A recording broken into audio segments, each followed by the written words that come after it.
말씀 민수기 24장 15절에서 17절 말씀까지 우리 같이 말씀 찾으셔서 합독하십니다. 민수기 24장 15절에서 17절까지의 말씀이 되겠습니다. 말씀 같이 합독합니다. 예언하여 이르기를 고레의 아들 발람이 말하며 눈을 감았던 자가 말하며 하나님의 말씀을 듣는 자가 말하며 지극히 높으신 자의 지식을 아는 자 전능 자의 환상을 보는 자 엎드려서 눈을 뜬 자가 말하기를 내가 그를 보아도 이때의 일이 아니며 내가 그를 바라보아도 가까운 일이 아니로다. 한 별이 야곱에게서 나오며 한 규가 이스라엘에게서 일어나서 모압을 이쪽에서 저쪽까지 쳐서 무찌르고 또 셋의 자식들을 다 멸하리로다. 아멘.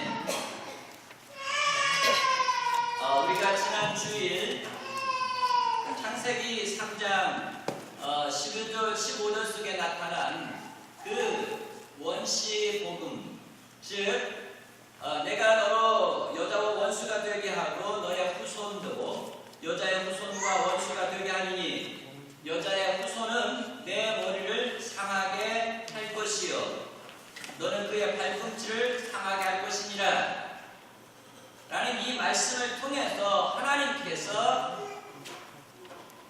여자와 사탄 사이에 적개심을 갖게 하시고 여자의 후손과 또 뱀의 후손 즉 마귀의 후손 사단의 후손과도 적개심을 갖게 할 것이라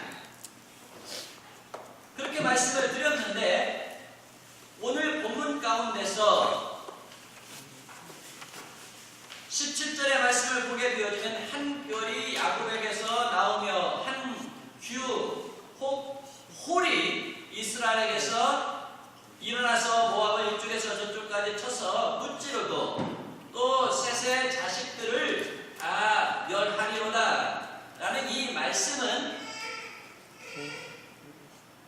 창세기 3장 15절에서 말씀하셨던 여자의 후손과 뱀의 사단의 후손이 적개심을 가지고 계속적으로 싸워왔고 지금 또한 계속적으로 싸움이 진행되어져 가는 가운데 이 사단의 머리를 쳐서 정복하고 죄 아래 놓여있는 모든 사람들을 구원하실 메시아가 그리스도가 이 땅에 오시게 되어질 것을 예언을 하고 있는 말씀입니다. 다시 말하면 오늘 우리가 함께 읽은 이 말씀 속에서 하나님은 여자의 후손과 사단의 후손 사이에 적개심이 계속적으로 있게 하실 것을 말씀하고 있고 또한 두 번째로 하나님은 한 번 약속하신 것을 반드시 지키시는 분으로서 하나님의 말씀에 불순종한 주인들을 걷어내버려 두시지 아니하시고 그들을 불쌍히 여기셔서 인류를 사망의 늪에서 구원하실 그리고 사단의 머리를 정복하고 사단의 늪에 놓여있는 모든 자들을 구원하여 내실 여자의 후손이 이 땅에 오시게 되어질 것을 말씀하고 있는데 하나님께서 창세기 3장 15절에서 말씀하신 그 복음 죄 가운데 놓여있는 죄인들을 구원하시고자 하시는 그 복음이 구체적으로 어떻게 이루어져 가고 있는가 하는 것을 지금 우리가 읽은 이 말씀을 통해서 보여주시고 있다는 것입니다. 첫 번째로 여자의 후손과 사단의 후손 사이에 계속적인 적개심이 있게 되어질 것이라고 말씀을 드렸는데 창세기 3장 15절에서 뱀을 통해서 사단이 여자를 거짓말로 유혹하고 넘어뜨렸던 것과 같이 이제 오늘 우리 본문 속에서는 이 사단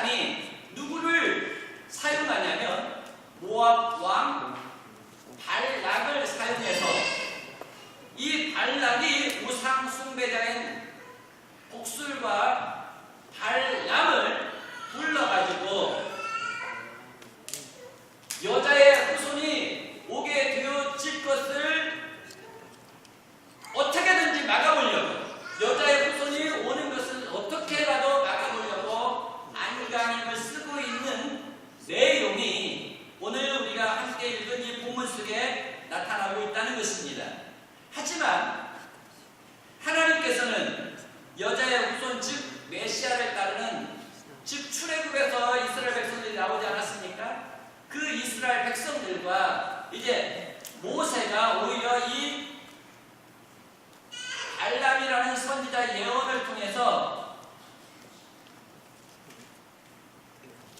하늘에서는 하나님께 영광이요 땅에서는 기뻐하심을 입은 모든 자들의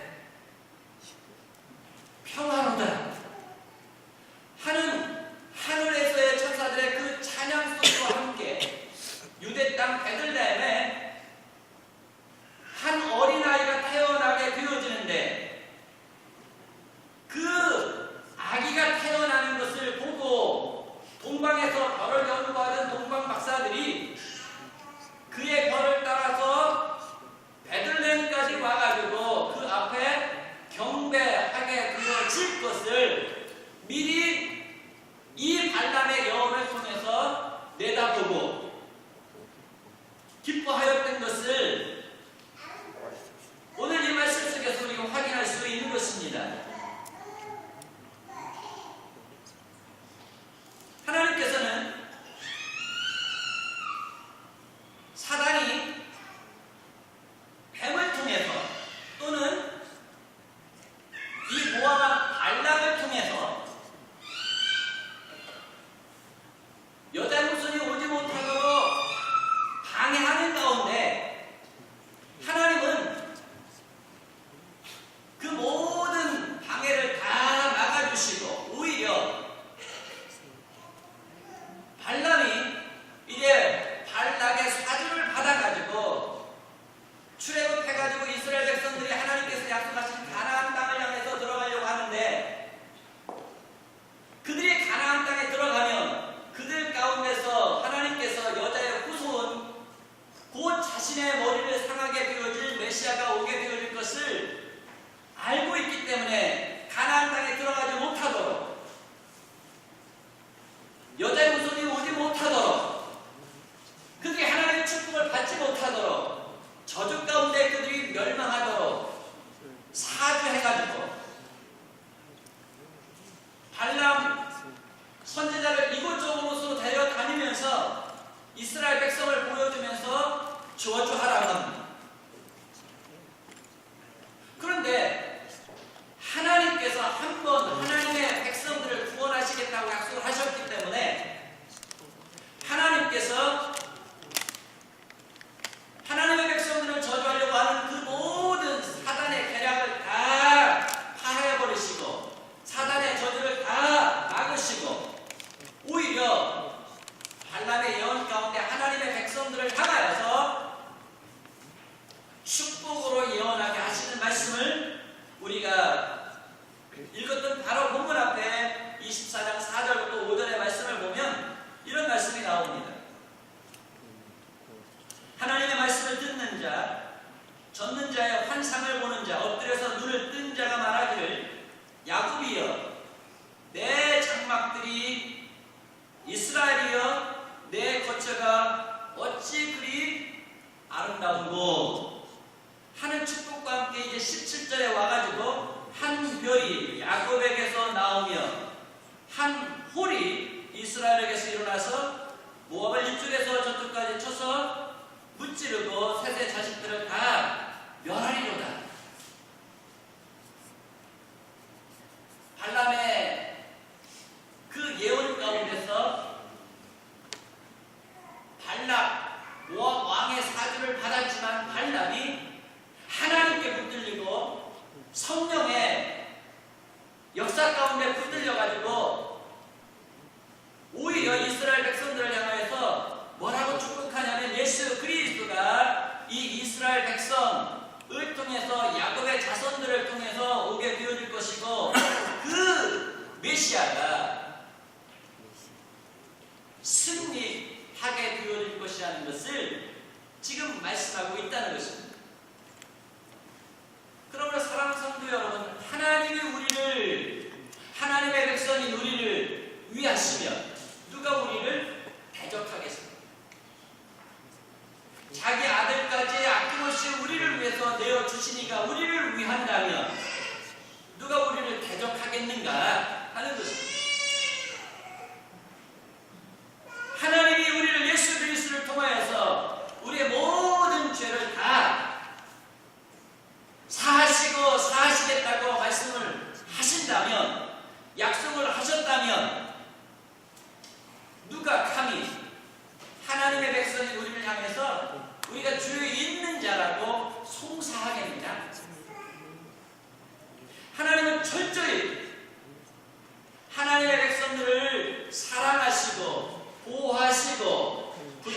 주시고 함께 하시면서 우리에게 약속하신 여자의 후손을 통해서 우리의 구원을 완성해 가시고 계시는 줄 믿으시길 바랍니다. 그래서 우리가 참 감사한 것이 무엇이냐면요, 우리가 이 세상에 많은 영들이 있지 않습니까?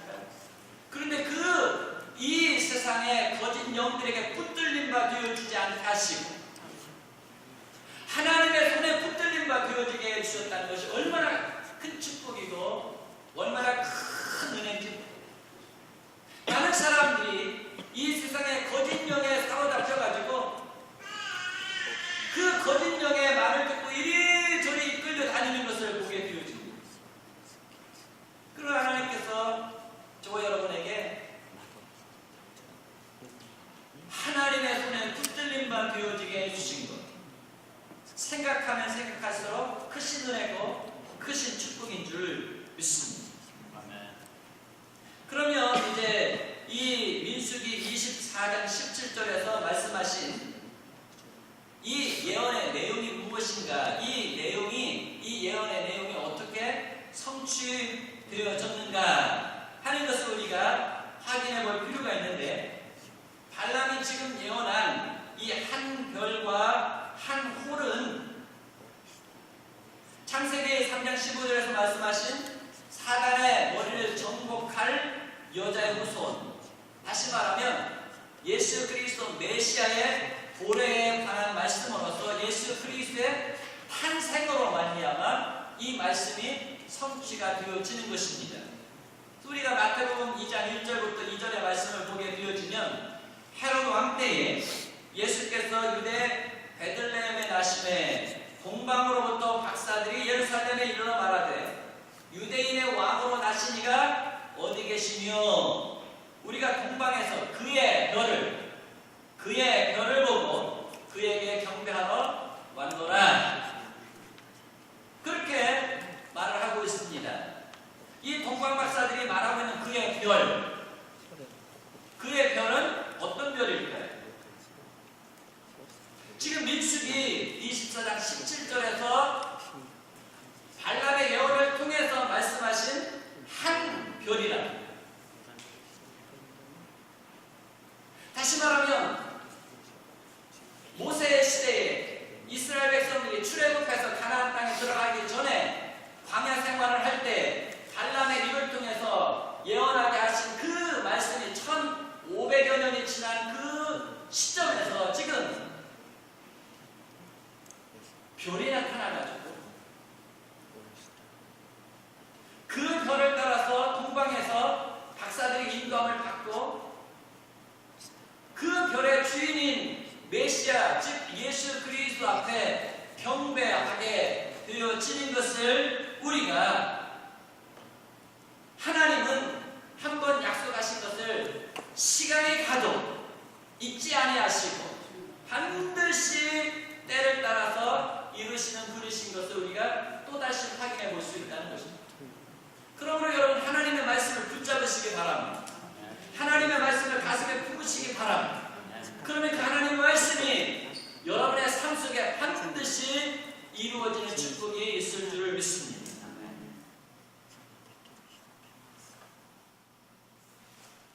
동방 박사가 베들레헴에 찾아오게 되어졌는데 이 베들레헴은 누구의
메시아다 하는 것을 지금 보여주시고 있다는 것입니다. 근데 예수님께서 이제 베들레헴에 오시게 되어질 것이라는 것을 예수님이 오시기 전 한 700여 년 전에 미가라는 선지자를 통해서 말씀을 하십니다. 하나님의 말씀을 우리가 창세기서부터 지금 신약 전반부까지 지금 오게 되어졌는데, 하나님은 언제 약속을 하셨든지, 하나님이 한번 약속하신 것은 사람들이 교체가 되어지고 시간이 흘러가서 사람들의 마음속에서 기억되어지지 않을지라도 하나님은 어떻게 하시는 분이에요? 약속하신 것을 붙잡고 계시고 약속하신 것을 때를 맞추어서 반드시 성취하시는 분이시라고. 그러므로 저와 여러분이 이제 우리에게 다시 오시마 약속하신 예수 그리스도를 기다립니다.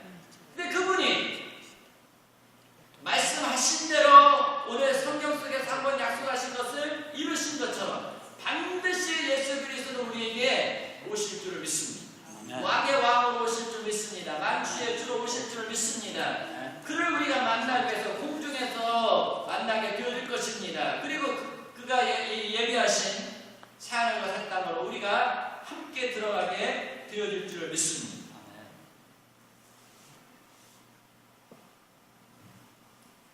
우리가 이 동방박사들의 행보를 좀 살펴볼 필요가 있는데, 이 동방박사가 사실 이 베들레헴과 굉장히 먼 거리에서 살던 사람들이잖아요. 그런데 이 동방박사들이 어떻게 이스라엘 사람들도 유대 땅에 살고 있던 사람들도 예수 그리스도는 어디에 태어났는지 관심도 없었고 알지 못했었는데, 저 이방 나라에 살고 있는 이 동방박사들이 유대 땅에 태어날 그 메시아를 찾아서 경배를 하러 올 수가 있었을까?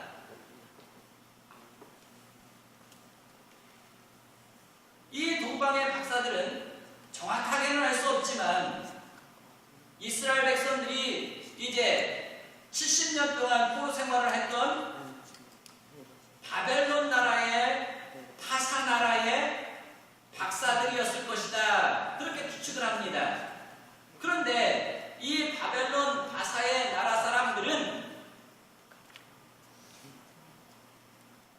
이스라엘 백성들, 다시 말하면 다니엘과 다니엘의 세 친구, 또 그 후에는 에스더, 또 그 주변의 이스라엘 사람들을 통해서 하나님의 예언의 말씀을 전통적으로 전설처럼 서로 이야기를 하면서 내려오고 있었던 것입니다. 그러는 중에 갑자기 특별히 이제 민수기 24장 17절의 말씀 한 별, 한 홀에 대해서 이 동방박사들이 계속적으로 연구해 왔었겠죠. 그런데 이 동방박사들은 별을 연구하는 천문학자다, 그렇게 이야기를 하고, 또 천문학자이면서 상당히 재력과 권세가 있는 사람들이었을 것이다, 그렇게 이야기를 합니다. 그래서 이제 이 사람들이 별을 연구하는 가운데 항상 사람들이 별이 어떻게 움직이는가, 별의 움직임을 살피고 있었을 것 아닙니까? 그런데 다른 날 보지 못했던, 지금까지 보지 못했던 한 별이 나타난 거예요. 그래서 서로 이제 그 별을 바라보면서 저 별은 무슨 별이냐, 갑자기 우리 앞에 나타난 저 별은 무슨 별이냐 하면서 나타난 그 별에 대해서 연구를 하는 가운데 민수기 24장 17절에 발람 선지자를 통해서 예언했던 바로 그 별이 아니겠느냐. 그러면 저 별의 주인공이 바로 메시아일 터인데, 그 메시아가 어디에서 나온다고 하더냐. 그래서 이제 이 동방박사들이 연구를 한 거죠. 그래서 이제 이 동방박사들이 그 연구 결과를 가지고 어떻게 합니까?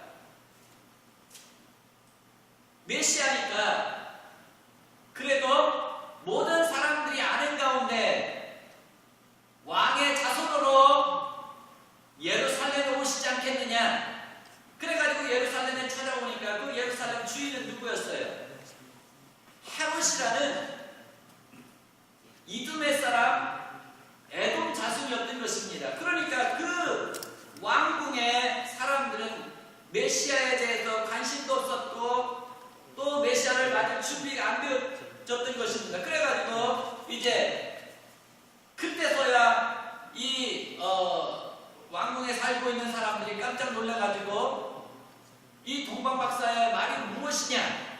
그래서 이제 성경학자들을 불러가지고 물어보니까 민수기 24장 17절에 말씀한 그 말씀인데 이제 미가 선지자를 통해서 약속하신 그 말씀이 지금 이루어지고 있는 것 같습니다. 하면서 베들레헴에서 메시아가 나실 것을 미가 선지자가 예언했기 때문에 베들레헴에 가보십시오. 그래서 동방 박사들이 베들레헴에 가게 되어졌던 것입니다. 이 무슨 말씀입니까? 예수님이 하나님의 백성으로 하나님께서 선택하신 그 이스라엘 백성 가운데 오셨지만 그 이스라엘 백성들은 메시아를 맞을 준비가 되어지지 않았던 거죠. 그런데 전혀 생각지 않았던 그 이방인들 가운데 동방 박사들이 이 메시아를 찾아왔다는 것입니다. 그래서 우리가 요한복음 1장의 말씀을 보면 예수 그리스도께서 자기 땅에 왔지만 사람들이 영접하지 않았다는 거예요. 그러나 그 이스라엘 사람들 뿐만 아니라 이스라엘 밖에 어떤 사람이라 할지라도 예수 그리스도를 영접하는 자, 곧 그 이름을 믿는 자들에게는 무엇을 주시기로 약속하십니까? 하나님의 자녀가 되어지는 권세를 주시겠다고 약속을 하시는 것을 보게 됩니다. 우리 예수 믿는 사람들이 조심해야 될 것이 바로 그것입니다. 우리가 항상 깨어서 신앙생활을 해야 되는데 형식적으로 신앙생활을 하다 보면 마치 이 지금 예루살렘의 유대 땅에 살고 있는 사람들처럼 메시아가 우리 땅에 오시지만 메시아가 우리 땅에 오셔서 지금 구원의 역사를 완성하시기를 원하시지만 그분을 맞이할 준비가 되어지지 않은 때가 많단 말이에요.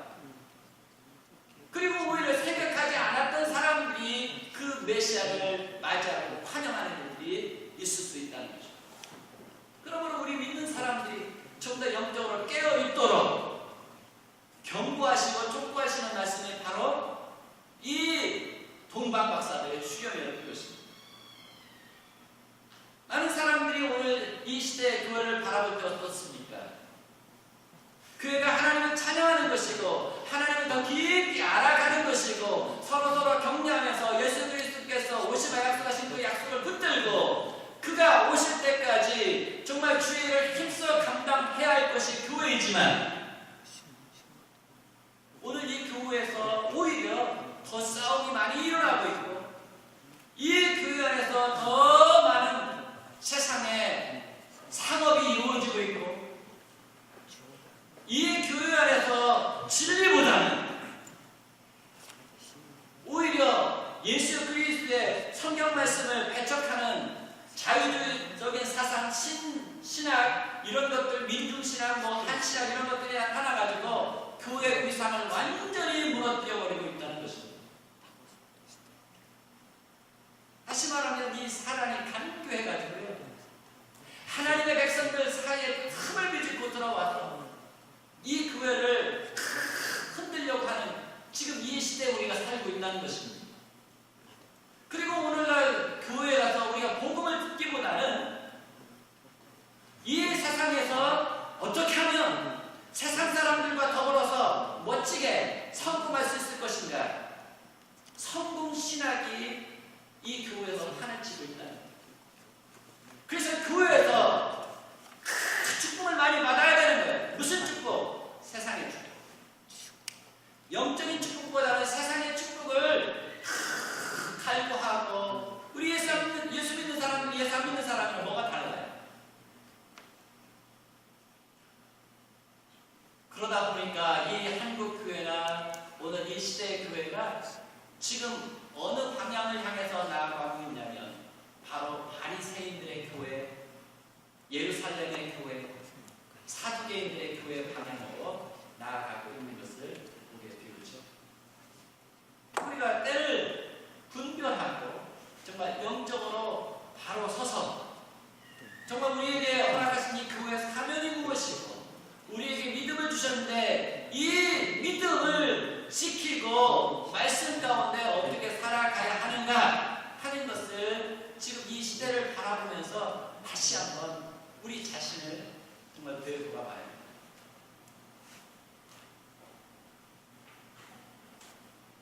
그러면 유대인의 왕으로 메시아로 이 땅에 오시고자 하신 그 여자의 후손, 이분은 바로 어떤 분이시고 이 땅에 오셔서 어떤 일을 행하실 것인가 하는 것을 창세기 49장 10절에서 우리에게 말씀을 해주시고 있습니다. 창세기 49장 10절의 말씀을 보게 되어지면 홀이, 이 홀이라는 건 무엇입니까? 왕권을 상징하는 거죠. 권세를 말하죠. 홀이 유다를 떠나지 아니하며 치리자가 그 지팡이가 그 발 사이에서 떠나지 아니하시기를 실로가 오시기까지 미치리니 그에게 모든 백성이 복종하리로다 라고 말씀을 하십니다. 자, 여기에서 우리가 다른 부분들은 이해가 되어집니다만 예수 그리스도가 이스라엘 야곱의 자손 가운데 유다 지파 가운데 다윗의 자손으로 오실 것이라는 것을 계속적으로 말씀을 해오셨기 때문에 우리가 전체적으로 이해할 수 있습니다만 이 창세기 49장 10절에서 우리가 잘 이해할 수 없는 실로가 오시기까지 이런 말씀이 있어요. 그러면 이 실로라는 이 말의 뜻이 무엇인가 하는 것입니다. 실로가 오시기까지 라는 이 말의 문맥을 보면 이 실로라는 것은 사실 사람일 것입니다. 그렇죠? 그런데 이분이 바로 어떤 분이신가? 이 실로라는 이 말은 사실 이 여호수아 시대 때에 이스라엘 백성들이 가나안 땅 여호수아를 통해서 들어가지 않습니까? 그런데 이 가나안 땅을 정복하고 이스라엘 백성들이 광야에서 만들었던 그 성막을 어디에다가 세우게 되어지냐면 실로라는 곳에 세우게 되어집니다. 실로라는 곳에 세워가지고 이제 이 사사시대까지 이 예배의 중심지가 어디였냐면 실로였어요. 그런데 블레셋과의 전쟁 속에서 법궤를 잃어버립니다.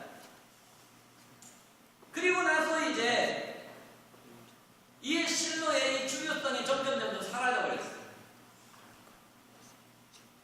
그래서 이제 이 실로라는 이 도시가 BC 한 1050년 정도 됐을 때 이 실로라는 이 도시가 그냥 찌그러져 없어져 버린 거예요. 왜?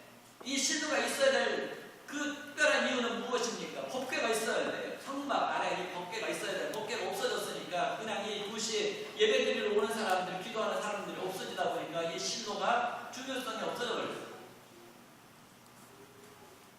그리고 이 실로가 있었던 곳은 유다 지파의 땅이 아닌 에브라임 지파의 땅이에요. 그러니까 이 실로라는 말은 지금 실로가 오시기까지 이 말의 뜻은 어떤 지역을 말하고 있는 것이 아니라 한 사람을 지금 사람을 말하고 있는데 그러면 이 실로라는 이 말의 뜻은 과연 무엇일까 하는 거죠.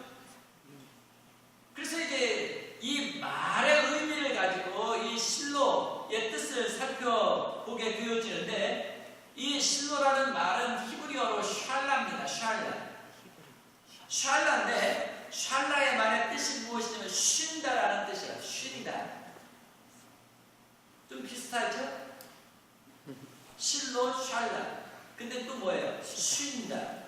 자, 그러면 이 실로라는 이 말은 쉼, 안식, 우리에게 쉼을 주는 자라는 뜻을 이렇게 연결이 되어집니다. 그러니까 창세기 49장 이 10절의 말씀은 무엇이냐면 유다 지파에서 우리 모든 사람들에게 쉼을 주시는, 완전한 쉼을 주시는 이가 오실 때까지 유다의 지파에서 누가 나올 것을 지금 말씀하고 있는 것입니까? 치리자가 오게 되어질 것을, 왕이 나오게 되어질 것을, 이제 야곱의 자손들을 불러놓고 지금 축복하는 이 축복의 말씀 가운데 지금 하신 말씀이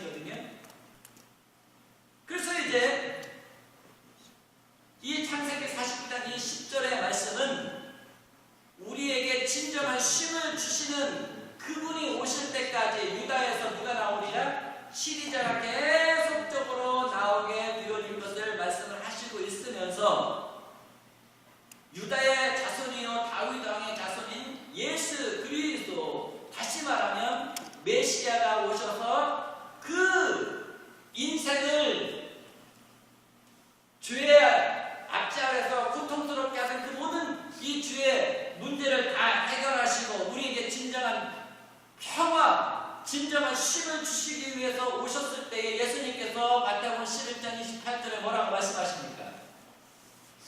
수고하고 무거운 짐진 자들아 다 내게로 오라. 내가 너희를 쉬게 하리라. 예수님께서 이 말씀을 하신 것은 다시 말하면 창세기 49장 10절에서 말씀하신 자신이 바로 실로라는 것입니다. 그래서 예수 그리스도께서 오셨으므로 쉼을 주실 수 있는 예수 그리스도께서 모든 사람에게 하시는 말씀에 누구든지 수고하고 무거운 짐진 자는 다 누구에게 쉼을 줄 수 있는 나에게 와라. 그리하면 내가 너희로 쉬게 하리라. 나의 멍에는 쉽고 가벼운 와서 나에게 배우라 라고 말씀을 하셨던 것입니다.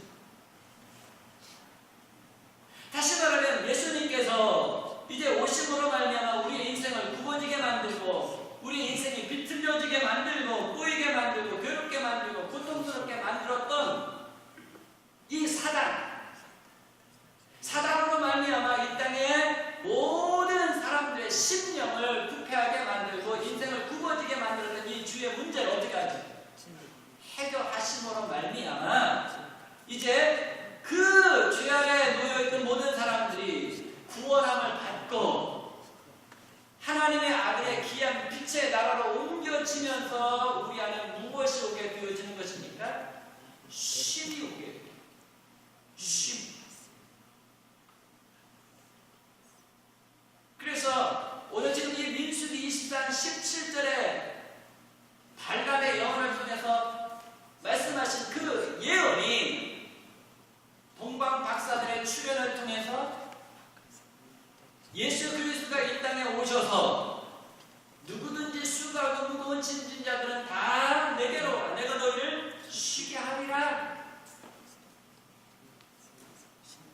그렇게 말씀하시면서 하나님께서 약속하신 그것을 시간이 갔지만 사람들의 세대는 바뀌어서 모든 사람들이 이 말씀을 기억하지 못하고 있었지만 하나님은 한 번 말씀하신 것을 붙잡고 계시고 그 말씀이 이루어지도록 이 세상 모든 것들을 주관하시면서 그 말씀이 온전히 이루어지게 하시는 역사를 주관하시는 하나님이신 것을 볼 수가 있습니다. 그러므로 우리가 하나님 안에, 하나님의 역사 안에 있다는 것을 기억하시기 바랍니다. 우리가 세상의 역사 속에 모든 사람들과 더불어 살고 있지만 우리는 누구의 역사 안에 있는 사람들입니까? 하나님의 역사 안에 있는 사람들. 그러므로 우리가 세상이 일어나고 세상이 패하고 세상이 큰 권력을 행사하고 세상이 이 모든 것들을 다 지배하고 있는 것 같지만 결국은 하나님이 이 세상 모든 것들을 다 붙잡고 역사를 주관하시고 계시다는 것입니다. 그러므로 여러분 하나님의 말씀에 순복하고 하나님의 말씀을 붙들고 하나님의 말씀이 우리의 삶 가운데 우리의 가정, 우리의 교회, 우리의 나라와 민족과 이 시대에 이루어지도록 다시 오시며 약속하신 그 주님을 우리가 기다리면서 그분이 우리에게 오실 때에 우리에게 무엇을 주십니까? 우리에게 진정 쉼을 주실 것입니다. 우리가 이 세상 살아가면서 얼마나 무거운 짐들을 짊어지고 살아가고 있습니까? 때로 저도 자식의 문제 때문에 큰 마음이 무겁고 이 어깨가 무거울 때가 있어요. 근데 내가 진정으로 너무 고통스러워. 문제가 해결이 안 되니까. 그래서 주님에게 맡거든요. 여러분의 직장의 문제도 있을 것입니다. 여러분의 사업의 문제도 있을 것입니다. 남편과 아내의 문제도 있을 것입니다. 인간관계의 문제도 있을 것입니다. 여러분 미래의 진로의 문제도 있을 것입니다. 여러분들이 지고 있지만 그 모든 짐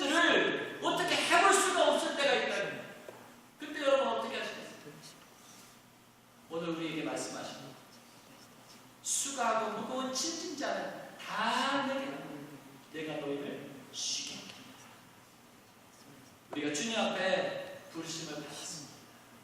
주님 앞에 우리 모든 것들을 다 내려놓으실 수 있기를 바랍니다. 오늘 그분으로 인해서 쉼을 얻고 또 그분이 이제 다시 오셔서 우리에게 진정한 영원한 쉼을 주실 때까지 하나님의 말씀을 붙들고 나아가는 저와 여러분 되실 수 있기를 주님의 이름으로 축복합니다. 네. 우리 다 같이 자리에서 일어나겠습니다. 우리 57장 찬양.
여러분 안에 무엇이 해결되어지기를 원하십니까?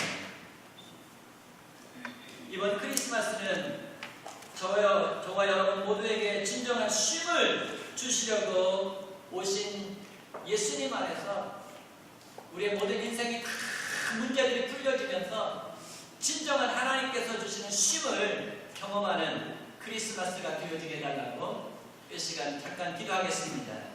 여러분 안에 어떤 문제가 있든지 주님 앞에 내려놓고 그것을 가지고 기도합니다. 이제 주님께서 우리의 마음에는 참 쉼과 평안을 주시는 문제는 주님 앞에 맡겨드리고 우리 안에 주님께서 주시는 쉼을 가지고 평안함의 크리스마스를 경험하게 해달라고 이 시간 기도합니다. 하나님 아버지 감사합니다. 저희를 사랑하시고 약속하신 그 말씀대로 이 세상 모든 역사를 주관하시고 세상은 변하고 사람은 변하고 시대는 바뀌어도 하나님의 말씀은 변치 아니하고 하나님의 말씀은 반드시 이루어지게 하여 주시고 또 이루어질 것을 인하여서 감사를 드립니다. 하나님 이 땅에 오신 예수님을 인하여서 진심으로 감사를 드립니다. 주님은 우리에게 쉼을 주시기 위해서 오신 분이신 것을 믿습니다. 우리가 주님 안에 있지만 그래도 우리 세상에 여러 가지 문제들을 짊어지고 앓고 있으므로 진정 우리에게 참 평안이 없을 때가 있습니다. 참 쉼이 없을 때가 있습니다. 주여 불쌍히 여겨주시기를 원합니다. 자녀의 문제를 해결하여 주시옵소서. 직장의 문제를 해결하여 주시옵소서. 사업의 문제를 해결하여 주시옵소서. 우리 형제자매의 부모의 문제를 해결하여 주시옵소서. 부모의 기쁨과 감격을 사롭게 하여 주시옵소서. 우리 능력 있는 그리스도의 삶을 살 수 있도록 그래서 하나님 아버지 진정 주님으로 해서 참 평안을 기쁨을 하는 쉼을 경험하도록 이번 크리스마스를 축복하여 주시옵소서. 이제는 우리 주 예수 그리스도의 은혜와 하나님 우리 아버지의 극진하신 사랑과 성령님의 교통하심이 이 땅에 보내주신 예수 그리스도 메시아를 통해서 예수 그리스도 안에서 참 쉼을 참 평안을 누리기를 원하는 우리 전원교회 모든 성도들을 위해 지금부터 영원까지 함께 하시옵기를 축원하옵나이다.